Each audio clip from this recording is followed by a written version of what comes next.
গতকালকে রাতে ব্লগটা শেষ করছিলাম যে ঘুম থেকে উঠে তোমাদের সাথে দেখা হবে। ঘুম থেকে উঠছি, ওঠার পরে হচ্ছে অনেকক্ষণ সময় পার হয়ে গেছে, আজকে একটা গুড নিউজ জানতে পারছি। আলহামদুলিল্লাহ, আল্লাহ যা করে ভালোর জন্য করে। মানে এখন তো আমাদের কোনো প্ল্যান ছিল না, তোমরা জানো সেটা, যে বেবি নেওয়ার কোনো প্ল্যান, কারণ আলিশা এখন অনেক ছোট।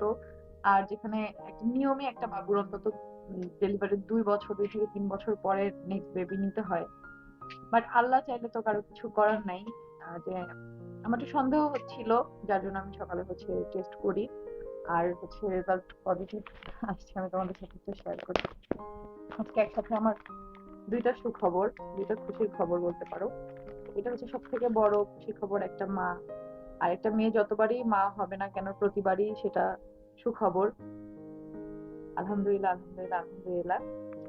তো আলিশার সময় আমরা ইচ্ছা করেই ভেবে নিচ্ছিলাম, অনেক বেশি খুশি হয়েছিলাম। এবার আমাদের কোনো প্ল্যান ছিল না।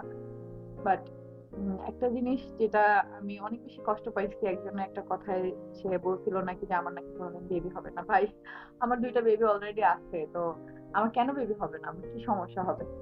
তো আল্লাহ, একটা কথা আছে না, কার্মা। আল্লাহ যদি নিজ থেকে হচ্ছে কোনো কিছু দেখাতে চায়, করতে চায়, আল্লাহ এইভাবেই করে।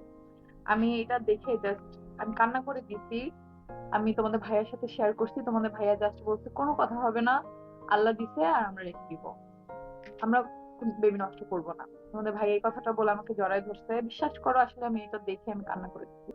ওর শাশুড়ি মাকে কল দিছি, তারপর আমার যাকে কল দিছি, সবাইকে কল দিছি। আচ্ছা, আমার ননাসকে এখনো কল দেয়নি, এখনই আমাকে কল দিতে হবে।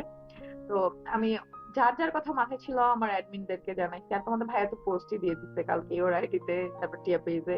সে অনেক খুশি, আলহামদুলিল্লাহ। তো এটাই বলবো যে সবাই আমার জন্য এখন দোয়া করো। আহ ছোট আলিশা অথবা ছোট আয়াস আসতেছে, আমি জানি না এখনো। তো আল্লাহ যা দিবে। আর একটা মেয়ে হলেও আমি খুশি, ছেলে হলেও আমি খুশি, মেয়ে হলে আমি বেশি খুশি। কারণ আমি সবকিছুই তোমাদের সাথে শেয়ার করি, তাই এই সুখবরটা আজকে জানতে পারছি, এটাও তোমাদের সাথে শেয়ার করলাম।